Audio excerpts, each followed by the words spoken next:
Welcome to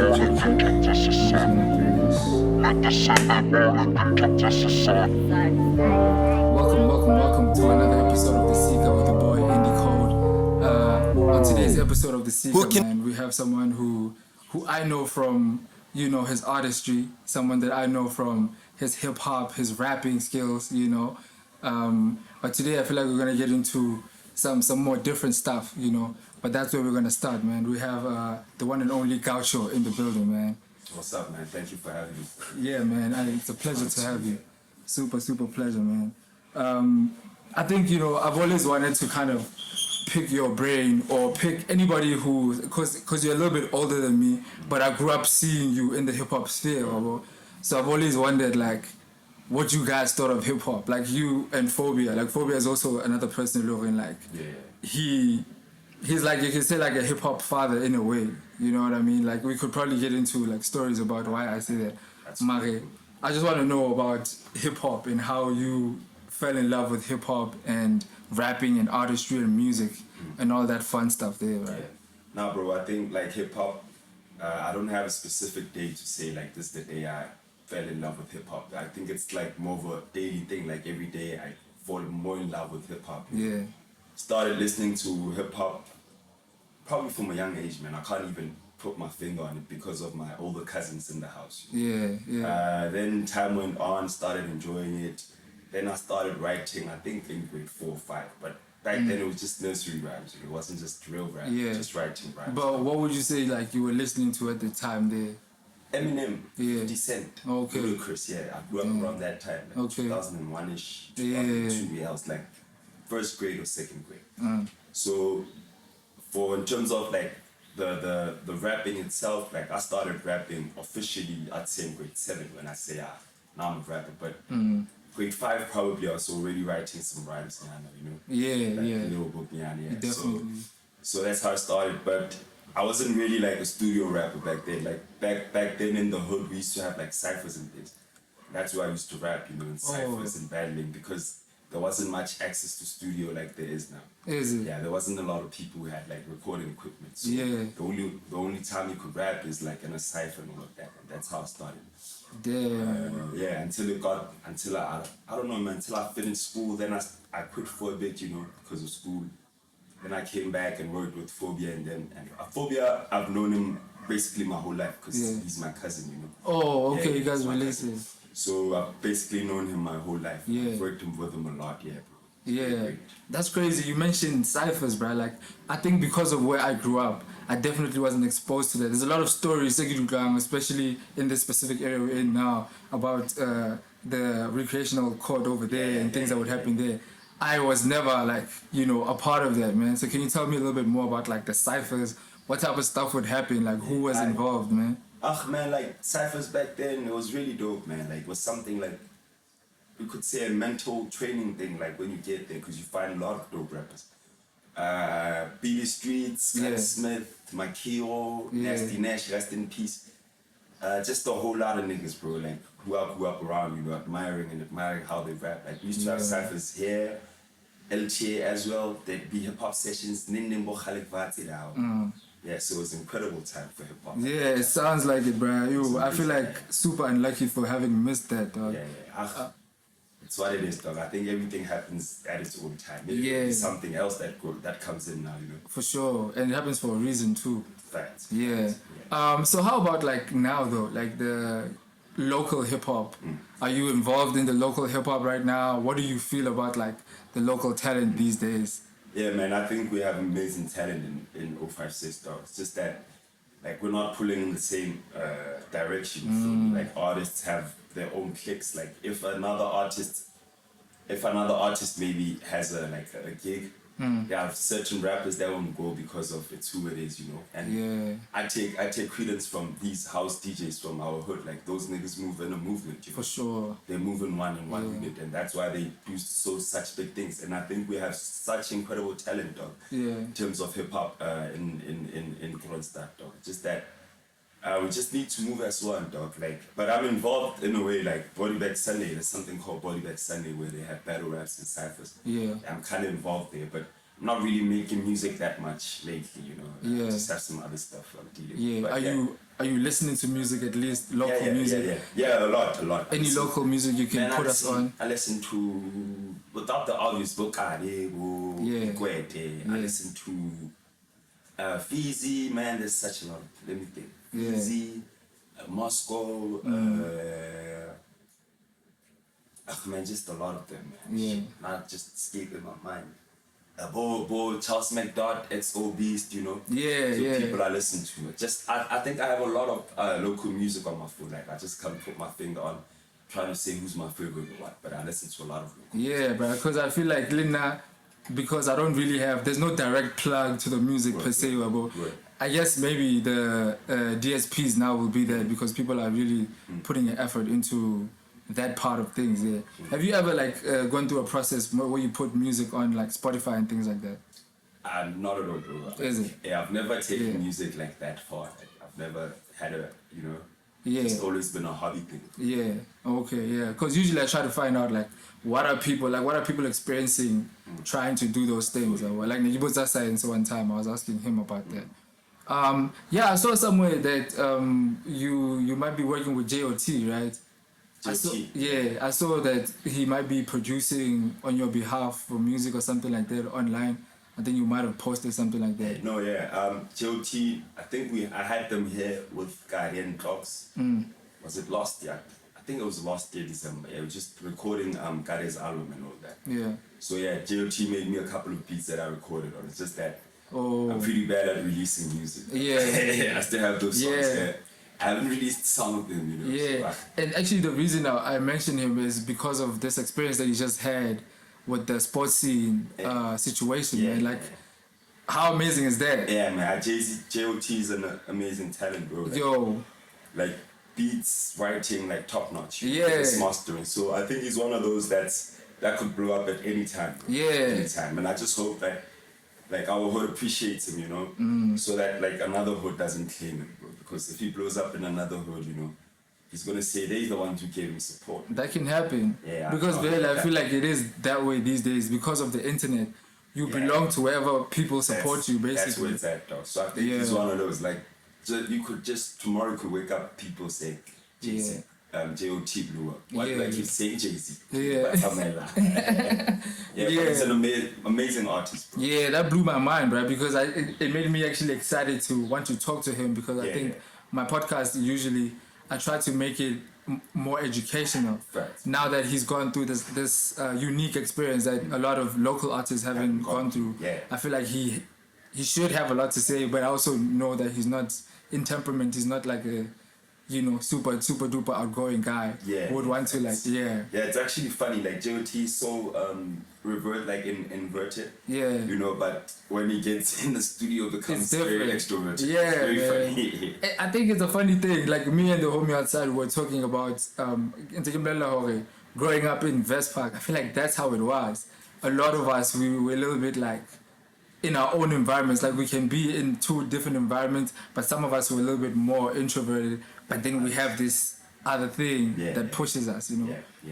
But that's why I feel like, you know, his journey is going to be special because of that specific thing right there, man. Yeah, man, it's just one of those, like I think we have so much talent here, bro. In terms of hip-hop, we just need to move together. Bro, East M Bate, shout out to Easy M. Lot, man. Going crazy. Yeah, I used to, I think, that's some people I used to rap in the studio way when I was in high school, I think. I feel like it's like those journeys right there, because Linda, I remember like, this thing goes way back. You know, when you think about whatever you see going on in his life now, you're like, wow, this thing goes way back. Facts, bro. It's about 10,000 hours.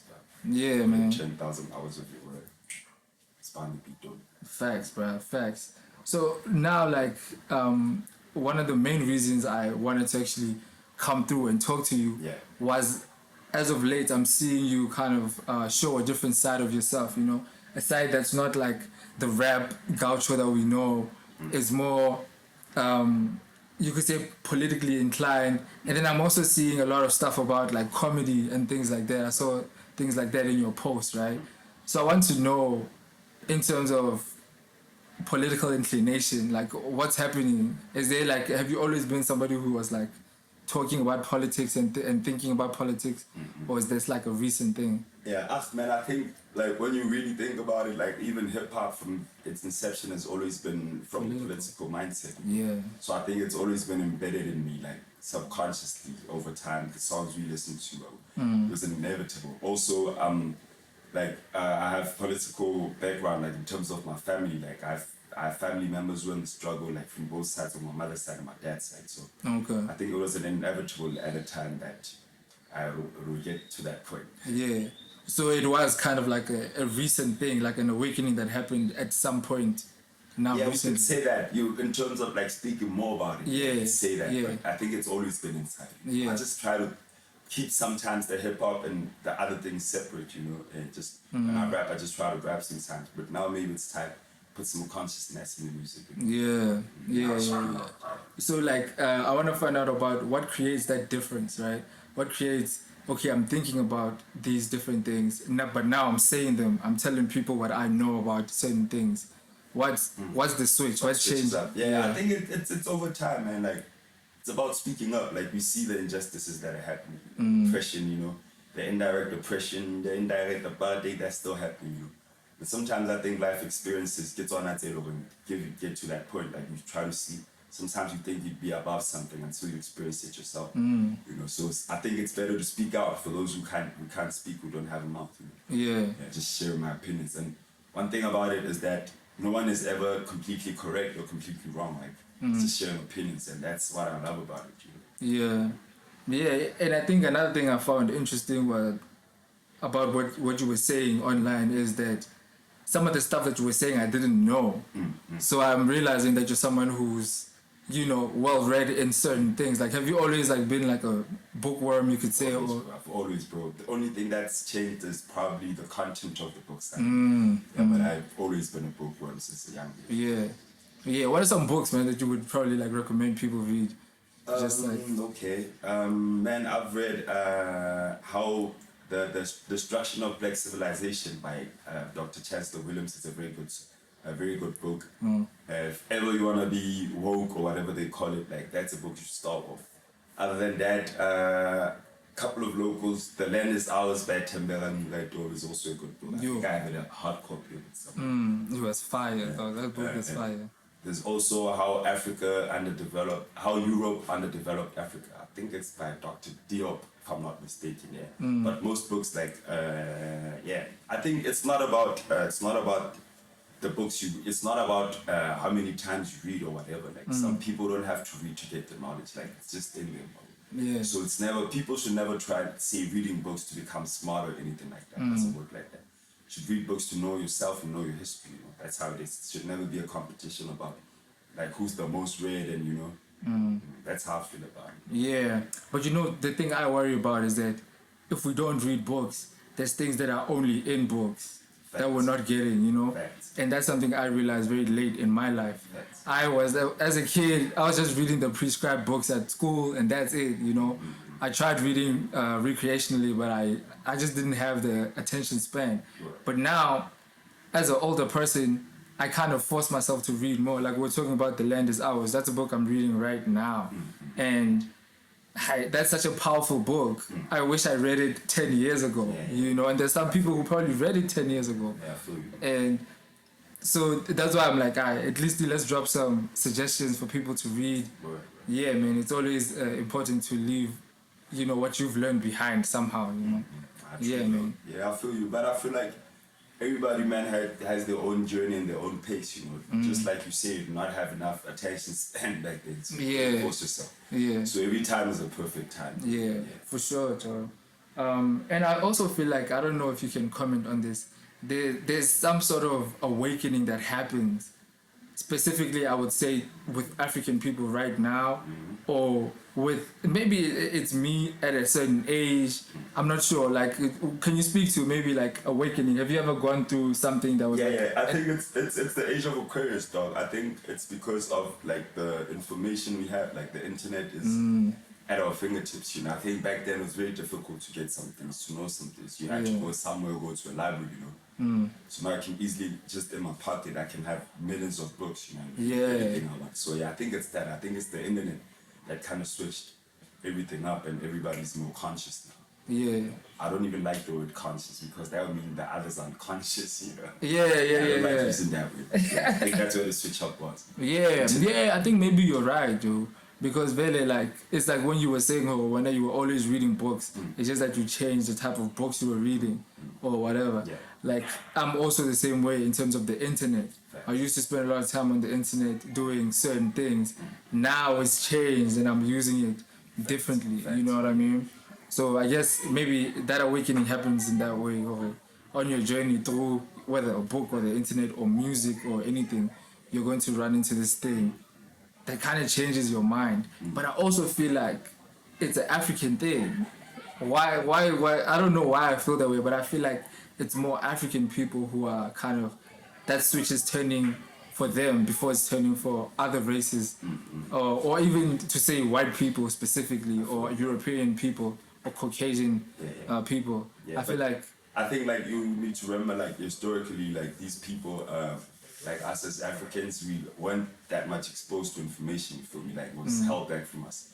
So I think now because of democracy and freedom and all of that, freedom of speech, freedom of knowledge, you know, I think we have more access to books. I think maybe the other races have always had an advantage towards that and that because we were oppressed under them. So I think they've always had an advantage. So I think just that now the information is coming out now, you know, and just sharing it. Yeah, but I don't think it's race specific. Yeah, I don't really think it's race specific. Yeah, and like I have this thing recently, like it's not a recent thing. Every time I go through maybe some sort of evolution within myself, I kind of, you could say, change my identity in a way, you know, like going from just the traditional black South African, now I feel more like I identify as African versus black because I don't relate, because I've read things about how we became black. I feel like, no, I relate more to being African than to being black. You know what I mean? So how would you define like being African for yourself? Like, who is an African? Is an African a person who was born in Africa, or is there something else to it? Because I have this feeling that there's something else to it other than I'm here in Africa or born in Africa. Yeah, I think you're right, man. I think yeah, being African, you could say it has something to do with your skin tone, whatever, having melanin and all of that. But I think there'll be a point where we as a society will have to move on from the whole race thing, white, you know, because historically, bro, and this is very controversial, but Afrikaners are Africans, you know. They are. Afrikaans is not spoken in any other continent except Africa, you know. So it's developed here, it's developed by black people, it's a black language, you know. So I think sometimes we need to go further than race and all of that and try to find a common ground while accepting everything that's happening.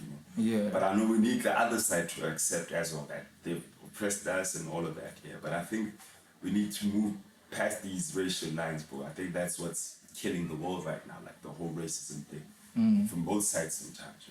You know? Yeah. You know what's funny? Actually, I'm thinking about an encounter I had with someone, and we were talking about the very thing I'm asking you, like what makes someone African, right? And for me, I ended up in a place where I'm saying like the person who's African is the person who looks at their ancestors or finds their last ancestor they can find and dates them back to Africa. You know what I'm saying? So I thought about that. I was like, but in that case, I was trying to kind of make a case to say that even Afrikaans people come from Europe. Like when they trace back their ancestors, they have to go back pretty much to Europe. That some of them are, you could say, linked to Jan van Riebeeck. Okay. You know what I'm saying? Like literally they're related to this person type thing.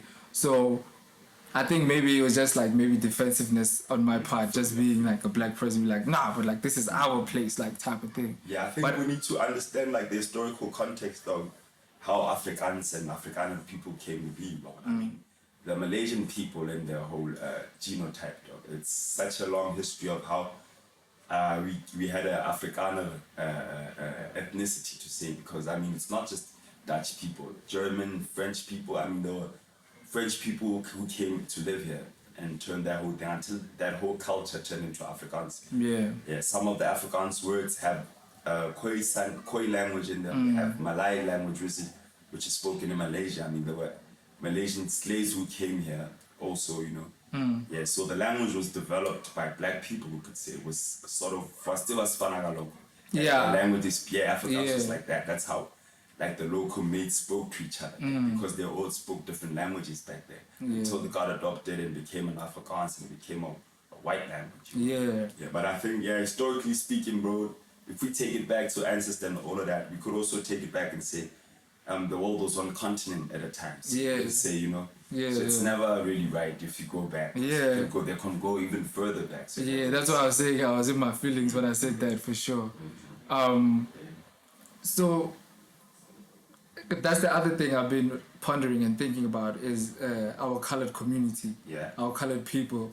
Can you speak a little bit more about what you know about, like, the origin story of colored people? Because besides, I feel like Afrikaners, they are like the other tribes that we don't talk about necessarily when we talk about African tribes, about Afrikaans people and colored people. Yeah. Like, do you know about, like, the origins of, like, colored culture, you could say? I don't know what you mean by colored culture, though. Like, where, like, the first colored people come from, you know? Because I've heard different stories from different parts of the coast. You know what I mean? Because in one coast something was happening, another coast something else was happening. Yeah, I think you're right, bro. I think people need to understand, like, John van Riebeck's ship was not the first ship to get here. Many ships got here. There was a shipwreck, I think, in the Eastern Cape. I think 100 years before John van Riebeck was here. I have a book about it. I've just forgotten the name. And I think those white people crashed there and then started living there with the closer people. Started having babies and all of that. And historically, when you look at it, there's some provinces you go and you find there are more colored people per se in terms of their skin approach, not necessarily the language they speak, but when you look at their hair texture and their skin in the Eastern Cape, you find that this is actually colored people. So I think there was I just forgot what the name of the ship was, but it's right there in Eastern Cape, and those people started living there for a while. Because Jan van Riebeck and them, when they got here in 1652 and started traveling, they read it somewhere that they started meeting people with mixed race, you know. So it's very, I think it's very complex to just try to channel it in one way and say, perhaps it happens because of this or that. I think it's just a lot of stories that happen. While we're on this story, Joe, can we talk about, I feel like there's always a need to talk about how the education system is failing us in that information that is very important is missing in the education system, dog. Like, what would you kind of advise anybody who maybe is, like, on some board who's deciding what the syllabus is? Like, what would you say is something that is important for young African kids to know? Yeah, you're right. I think, man, they need to include more history, bro. And more factual history, to be specific. A lot of things are just a whole lot of noise, bro, and indoctrination and all of that. I think they need to put history into our schools back, you know, and all of that. Change the languages. I think it's time people did mathematics in their own language, you know? Natural science, physical science in your own language, bro. I think it would be much easier for Africans to be able to grasp that, because I think this thing of having to learn a language while also learning a subject is very difficult for us. You know, I think that's why some people feel like the education is failing us. I think we need to do that as soon as possible. Interesting. So in saying what you just said now about the difficulties that we experience when we're learning two things at the same time, especially because the person who's teaching you isn't really realizing that this person has to learn two things at the same time, you know? Isn't that kind of like the same concept that apartheid was? Where really what they wanted was people to grow, like go a separate development, right? They wanted everybody to learn in their own languages. And I don't know how far they wanted it to go. Maybe when you're done, you can go mix with other people. I don't know. But isn't that kind of like the same thing? Wouldn't you say they were trying to do the same thing? Yeah, you're right, bro. Like, you're right. You're completely right. I think there's some things we grew up knowing that we need to perhaps think about more now. Like what you're saying, like, in about 8 people don't want to use Afrikaans, but they wanted to use English. And it's both the white man's language. Sometimes it doesn't make sense. Like, we need to pick a side, bro, you know. So I think it's all about that. I think more about Afrikaans. It's not about, we shouldn't be bashing Afrikaans. I think it's more about us developing our languages too, you know. And it is one of our latest languages. Technically, if you think about it, like, except for let's say Spanagalo, which is like more recent, I would say. Also, speaking of that, have you ever heard about the differences between African languages and English and how that affects brain activity Yeah, when you facts. speak? Yeah, bro. Yeah, Let's say African languages are more developed, I can say, than the English language. English language is very limited in certain things. You know, there are certain things you can say in Sesotho that cannot be translated. I think Iblera Sotras Toloko, things like that. yeah, There are many things you can say in Sesotho that are not graspable in English. You have to put it in another context, bro. So I Yeah. think we have a very developed language. It's just that we haven't put it down on paper, you know, try to do everything. But that's how history is. Even Sesotho, even Zulu to be there, bro. It was because of colonialism, and a lot of people don't know that. Like for Zulu to be there was because of the wars. We've never had tribes before. We had clans like Nige Mofokeng, the Biba Fokeng, and Napa Fokeng would have their own dialect of Sotho. But then because of the wars and colonialism, many kings were forced to group these clans and to make a tribe. You know, that's how Basotho came with Mushash. But before then, we never had tribes like saying Baike Mazulu, Baike Mai. We were never like that. Like every clan had its own dialect of its own language. So we probably had thousands and thousands of languages. And not too long ago, like 1700, in the 1700s. yeah. Yeah, not too long ago. Yo, that's mad interesting. So technically, there were like smaller groups of people that had their own way of like living. clans, like what's about Batawung, Sitawung, and all of Yeah. that. I think even some dialects are still here. I'm just trying to grasp which ones. There's something called Puti. Puti is a dialect of Sotho, it's spoken in Matatiele and all of that. Like, yeah, every family we could say, or every group of relatives had its own language, but they had a common language they spoke to each other with whenever they had to trade or do anything like that, which is the Sotho. Yeah, it reminds me of something that I heard recently. Somebody was talking about Zulu culture, about how every family has, you could say, a song, right? And then even within the family, the different members have their own song. Yeah, yeah. It kind of it kind of feels like it fits in the type of society you're talking about, Yeah, absolutely. where every society would have these unique things about them. Yeah. Absolutely, bro. Yeah, and you know another thing I read that's the difference between English and a lot of our South African languages specifically is the lack of emphasized sounds in English, right? Like the fact that it's so smooth is the fact that it's the latest language, so it's so smooth. It doesn't have these hard, all these things that we make with our mouths. Apparently, that affects us negatively in the sense that when you speak isiZulu or anything like that, the sounds you make go basically through your skull and to your brain and actually increases your brain activity, which actually over time creates like more than if you just spoke English all the time. And I was always relating it to the reverse, like how we treat that English is how hard it is to go back to speaking your own languages. That is so difficult, bro. Like that in your to this day, the way I was brought up, that's the thing. Sometimes it hurts my feelings. I'm like, I can't believe my go-to thing. I feel you, bro. But I never blame yourself, bro. That's how we grew up, you know. That's a fact, bro. Yeah.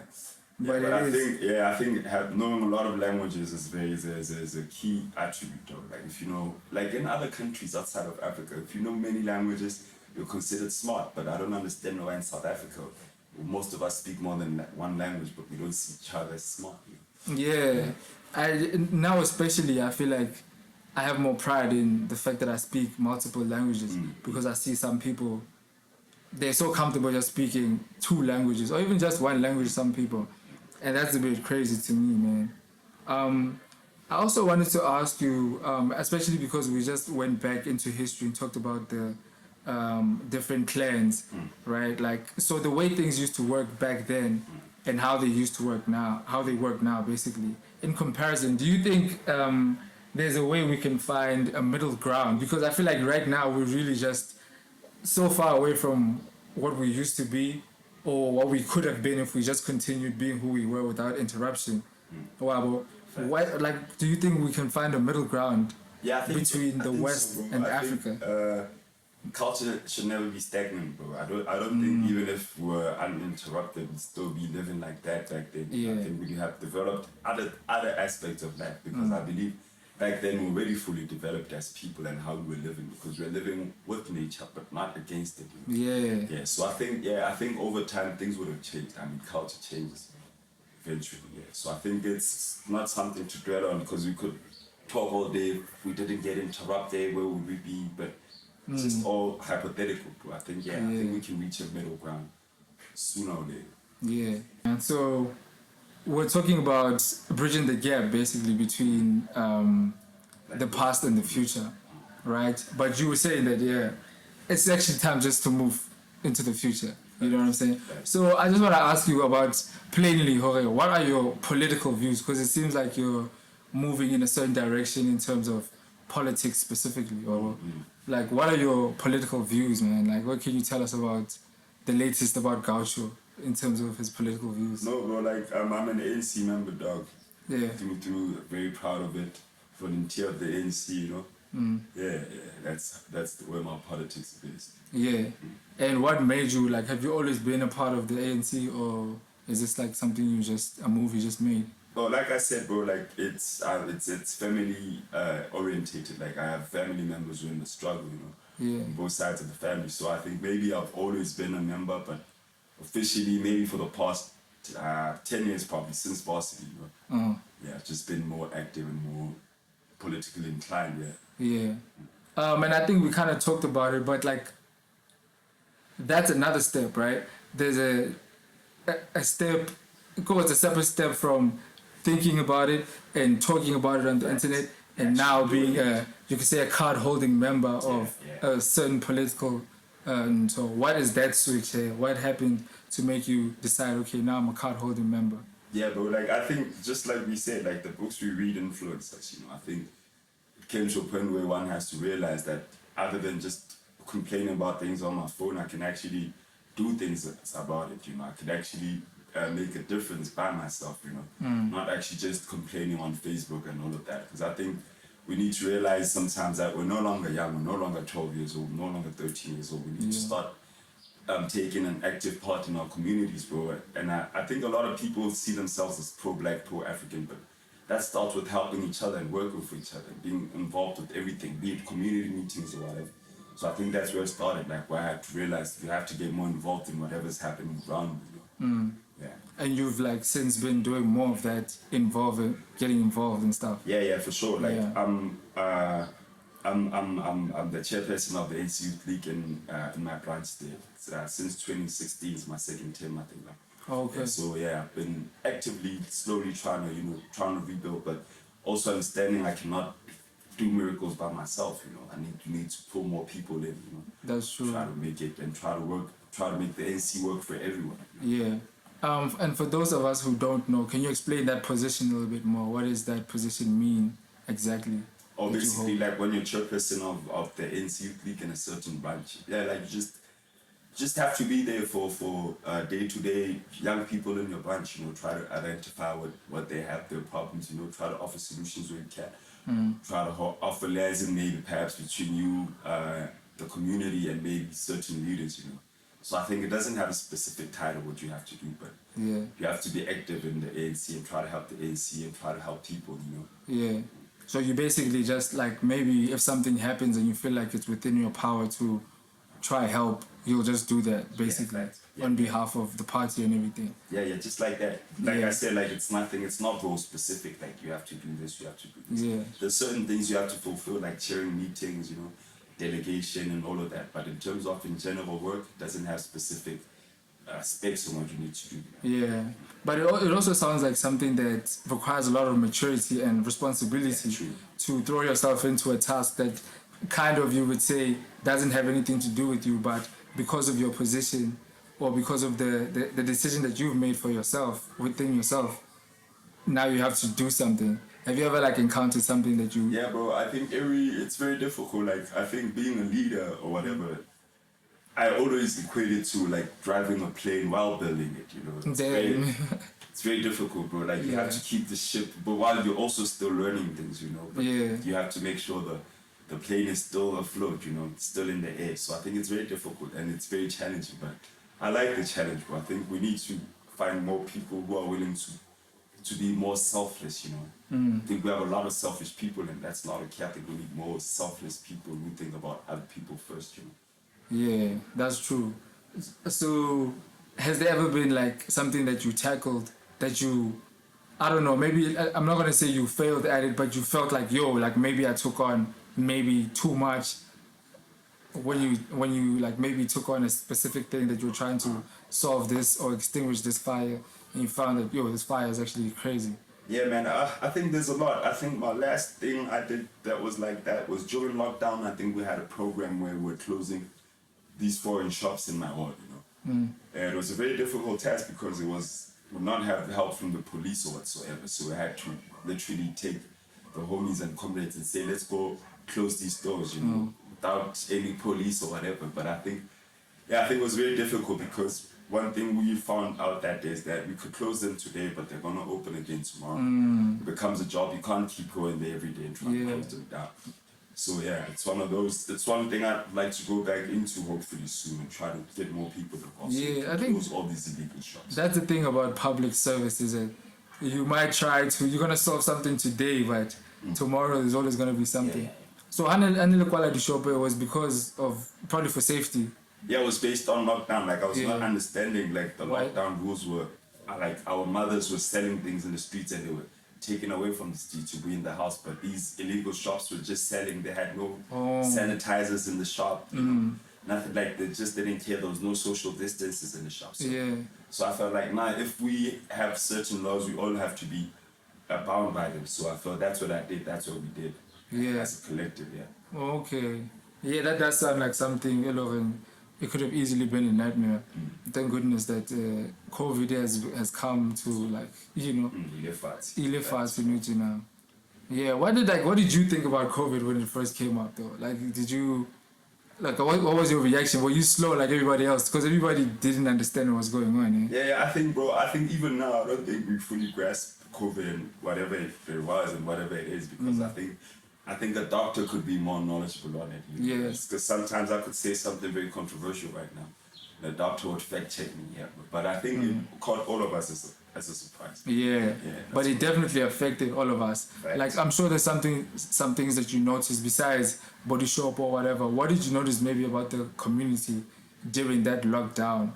What was the effect on the community, you would say? Yeah, bro, I think like that's that whole disconnection, like being forced to be in the house. I don't think we like being in the house. I think it became very different, and people resorted to going onto social media, you know, and I think it somehow breeded an addiction to social media. I think people after COVID became more addicted to their Facebooks and TikToks because that's what kept them busy during that time. So I think that's what it did. I think it came with a very bad addiction of social media. Yeah, man, that's the age of Aquarius that you were talking about there. We have information on our fingertips, man. The other thing, bro, that I've noticed about your Facebook feed specifically is your interest in comedy. Yeah. Right? Like, so where does that come from? Have you always been like a comedy? Oh yeah, I've always been a fan, bro. I think somehow comedy and hip hop have a mutual relationship when you think about it, because comedy also revolves around punchlines, you know, storylines and all of that. I think it's just been, but I've always been a fan since Pure Monate show days. I've always been a fan of comedy. Yeah, man. So what got you into maybe wanting to pursue it? Because it seems as if you want to pursue it. Is that something that you've done before? Got on stage and done it? How did you get to I think it's a thing of me as a writer, because I think I'm more of a writer than a rapper. You know, I'm just writing comedy down. Like, I'm writing things down, not necessarily to perform it or to blow up, but just maybe trying to see if my mind can also do that. Just trying to write. I've been writing for the past couple of months. I have some material, you know, but it's not really about trying to perform through it, or just really trying to write and try to see how further I can take my writing. Yeah. Oh, so it just it broadened. It's like the book thing. Facts, The writing just turned into another type of monster. Nah, that's ill, bro. I also do that. I also write to see if I can achieve certain things there. You know what I mean?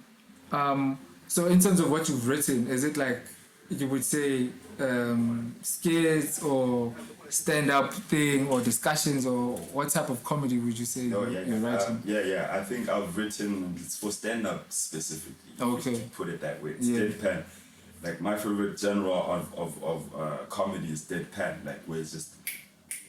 I don't know if you know Mitch Hedberg, Steve Wright. It's just some of my favorites. Like they do that kind of comedy where it's just one line after one line. It's never a long-winded story about. It's just joke after joke, after joke. Yeah. So that's my favorite thing. So I've been trying to write in that, and it's the most difficult one. So, wow. Yeah. It does sound difficult because it's kind of like the story type thing. Doesn't you know what I'm saying? Like every line, it's a joke. Every line is a joke. It has more jokes in it. You know, the long-winded one, like you can tell a story. You know, say this couch is black, then you know that one is just. So it's basically a joke every 5 seconds, a joke every second. Wow, I need to check that out. I think I've heard of Steve Wright, but I haven't listened. Yes, Steve Wright, Mitch Hedberg, who else does Deadpan? Just there's a whole lot. Yeah. What's it called? Deadpan. Deadpan, yeah. Deadpan. Pen, like a pan. What? Pan. Why is it called Deadpan? I don't know, bro. You should probably Google it. Yeah, that's crazy. I never thought about why it's called Deadpan. Yeah. So the other thing that I also feel like is a common thing between rapping and comedy is this whole idea that you have to find your voice. Facts. Yeah. Yeah. So like, how are you going through that process now, and how far do you think you are in that process there? Bro, I think I have my voice. I think I've found my voice. I think, bro, it's more about exposure. I think there are more people, like, the more I speak to other people, the more they realize, you know, what I stand for and all of that. But I think I always try, whoever I'm with, I always try to speak a certain way, speak certain things, you know. Try to ignite a conversation, like a more meaningful conversation. Yeah, with a bit of jokes inside, you know, it can't always be serious. You know?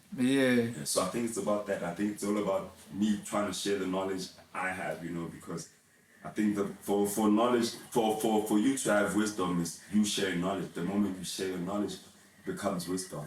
You know? Yeah. So like now that you're pursuing that, let's say, what have you found about the local comedy scene? Like, cause I hear a little bit here, a little bit there, but I don't necessarily see a comedy movement locally. Do you? Like locally in South Africa or locally in Consta? Yeah. Yeah, I don't think there's a comedy movement. I don't think our people. Maybe the comedians at home saying, you know, randomly, but I don't think there's been an avenue. There's been enough avenue like to try to put it up. There's a homie I know, Hot Malele, so I had a comedy show a couple of years ago, and there were no local artists. Like we didn't have any local comedians. So yeah, I don't think we're at that level. Yeah. But why? I feel like there's so many people who. Do you think maybe people aren't exposed to the art of stand-up comedy? Yeah, I think people like it. People like stand-up comedy. Just that they don't. In the city, there's comedy clubs and all of that. Yeah, where you can just go and start practicing. Yeah. Things, you know?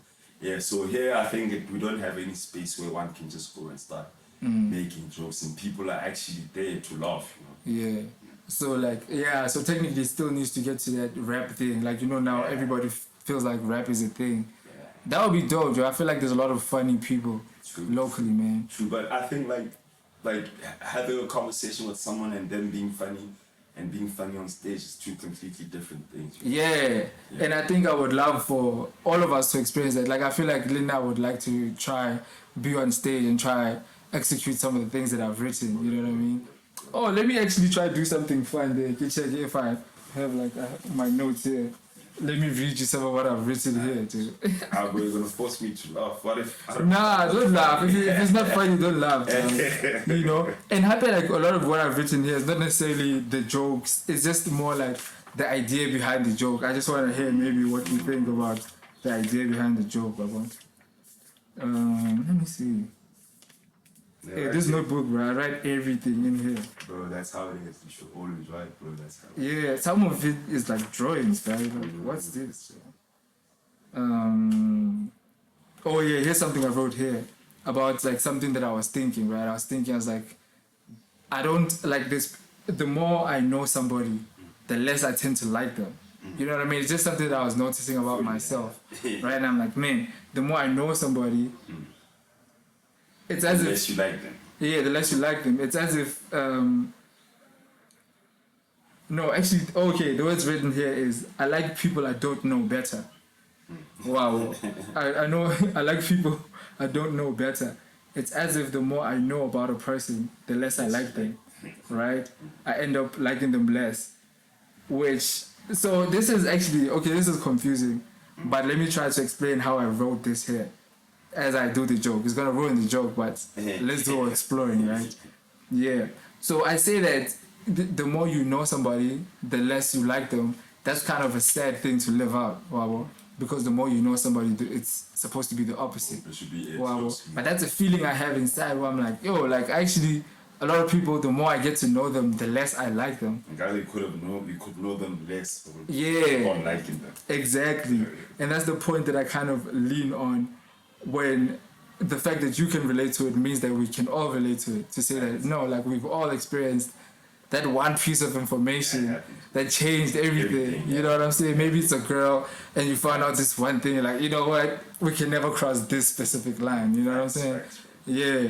And then and then I say, so technically I wrote here that, but you're that way too. We're all that way. You know what I mean? Don't be so... The people meeting you are feeling the same way as you. Yeah, like we're all that way too. So let's not be so quick to judge me, right? As I say this joke.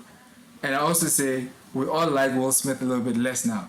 You know what I'm saying? I feel you. Because even if you don't necessarily hate him, or if you hate him now or you don't, back then you used to think of him as this God character.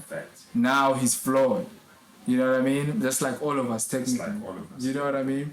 So that's the type of angle that I was trying to get it. But I'm trying to find out how I'm going to word it. You know what I mean? Because I also want to kind of round it up talking about, let's not judge each other, actually. You know what I mean? So you know each other's history and story, you're right. Yeah, man. I feel like explaining the joke kind of took away everything from it. But I feel like when I read it now, I was like, this is a good idea. You know what I mean? Worth exploring, man. Yeah, that's it. I just thought maybe we should do something fun like that, man. Otherwise, man, what's coming up for Gaucho these days, man? What are you doing in terms of music? What are you doing in terms of comedy? What are you doing in terms of everything else that you're doing with the ANC, bro? Yeah, bro. I think in terms of music, I have music on me, but I don't know if I should release it or not. Like, I'm still too minded. But one thing I do very actively is battle rap. I'm still a battle rapper, you know, Body Bag Sundays every Sunday. I'm still actively involved in that. Yeah. I think I have 2 battles coming out of town in the next 4 to 6 weeks. Yeah, I already have a battle booked for 16 December in Valpo. That's going to be dope. Yeah. Just needs to be performed. I'm battling someone really dope, you know, someone relatively known, you know, so it's going to be really dope. So It's unannounced. Yeah, it's not announced. It's not official yet. Yeah, Okay. I think just me and him know that about the battle. Yeah, I think they're just waiting and hold posters and trying to do something dope. So it's really dope. I've had a battle before in Valco and all of that. I was supposed to battle, I think, last week in Odendal, but something came up. That's the only thing I can do lately, you know. Okay. Because it doesn't require me to get into a studio for 4 or 5 hours. I think I don't have time to get into the studio these days, unfortunately. And in terms of politics, man, I'm just trying to get as many young people actively involved as possible. It doesn't matter which party, but I'll preferably be the NC. But we need more young people involved in politics, you know. Yeah. I also feel that way, man, because then I feel a sort of awakening in that sense. Okay, the older you get, the more you realize more things affect you than you realized yesterday, you know. So now you start having to affect things, you know what I'm saying? And I'm actually super like proud of your decision actually to stand where you stand and everything. Yeah, I appreciate it, bro. Yeah, man, Lina, I want to get to that place. I'm still in my beginning stages of just like, you could say, my awakening and understanding, you know. I really, in terms of the whole politics and being African and what's happened over time is just like, it's a whirlwind, right? It's like it's an emotional roller coaster to go through, to live today's life, knowing what's happened. Back then. Yeah. Yeah, I think it's one of those, I think the more we read about the history and all of that, bro, I think you'd find there's a narrative on social media about the ANC being all of this country being a banana state and all of that, which is all untrue, bro. Like, if you travel around Africa and try to compare it with South Africa, you find that our living standards are extremely high, bro. Like, we have a very good life to a certain extent here. granted, I accept that there's certain things the NC individuals are doing wrong, you know, but in general, bro, like we have a very good life here. I don't think that podcast in other parts of Africa, bro. I think it's really difficult to have a podcast or have just internet, bro. Something we take for granted. I think, and considering that South Africa was one of the last countries to get their freedom per se. Yeah. The progress that's been made in the past 28 years, bro, is absolutely unbelievable. You know? We've parachuted past other countries, in fact, in terms of our development. Like people come here, bro. If someone can come from Nigeria and come to South Africa and live in Kronstadt specifically, that should tell you about the environment here. It's very free. Like we have freedom here. Some African countries, like they do not have even freedom of movement. Something we take lightly, just moving in the streets. They get stopped by soldiers in the streets to be asked where they're from and all of that. So I think it's one of the things we take for granted, and I think it's because we're not that much traveled as South Africans. Yeah. Going outside and seeing how For other sure. people live outside of what we know, what we're used to. Yeah, so And I think it's one of those things I want to put into light with people. Yeah. There's also an idea of kind of like elitism when it comes to South Africa with regards to everybody else in the continent, you know. But I feel like it's also breaking down now. Now people are, anya, man. And I do feel like it's an important thing, man. Yeah. Like I said, Namun, I feel like I'm in the beginning of that type of journey. But I do feel like it's an important journey, you know, It to is, bro. go through. And everyone has their own journey. Like no one is either too late or too early, bro. Like your life experiences determine your journey. Yeah. Certain things you have to go through in order to learn certain things. You feel me? Yeah. Yeah, man. And just to close it off, I just have a light question for you, man. Do you think there's a difference between a hip hop artist and a rapper?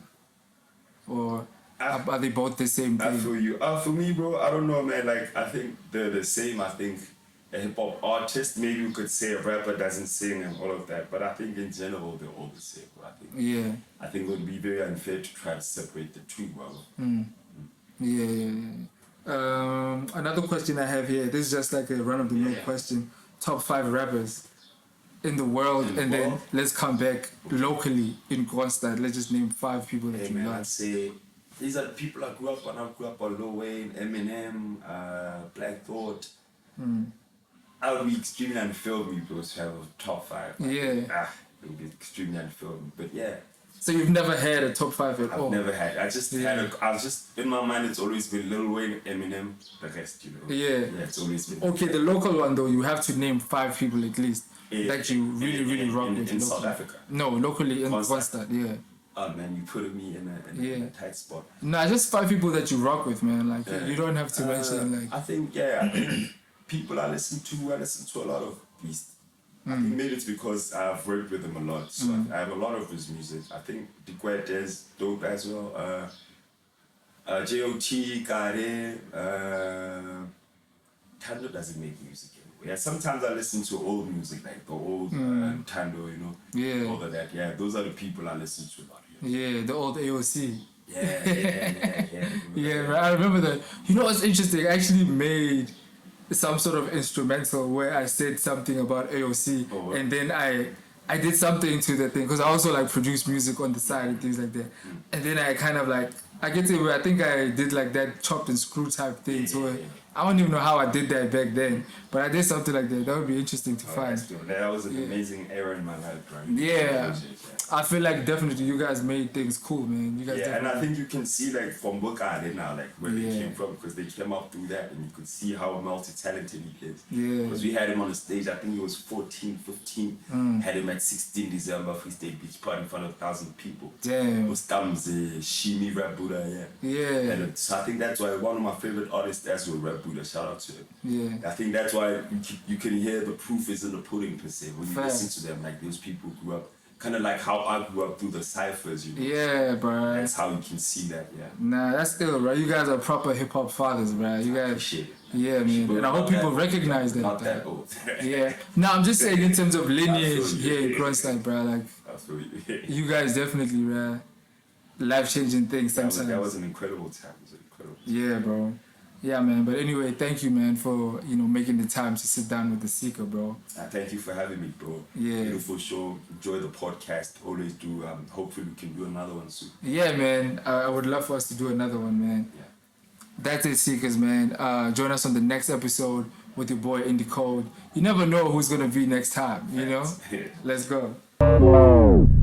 Who can tell? Already